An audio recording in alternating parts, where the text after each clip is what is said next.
You don't need more AI tools. You need a better way to use the ones you already have. Every week, a new AI tool appears. Faster, smarter, more powerful. Yet many people still feel overwhelmed. Why?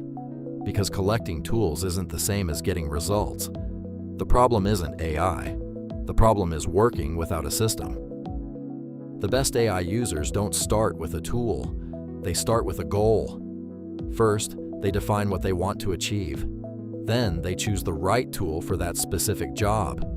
Not because it's the newest, not because it's trending, but because it fits the task. That's the difference. AI doesn't replace good thinking. It amplifies it. Here's a simple workflow that works. Start with one clear goal. Break it into small, manageable tasks. Choose one AI tool for each task. Test the result. Improve the process. Repeat. Don't build a collection of tools. Build a system you can trust. When you work with a system, everything changes. You stop jumping between random tools.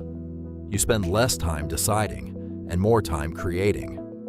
Your prompts become clearer. Your results become more consistent. And instead of chasing every new AI release, you build a workflow that keeps getting better. AI will keep changing. New tools will come. New features will appear. But one thing won't change. People who have a system will always adapt faster. Systems outlast tools. Learn right. Build better. Welcome to NexAIHub.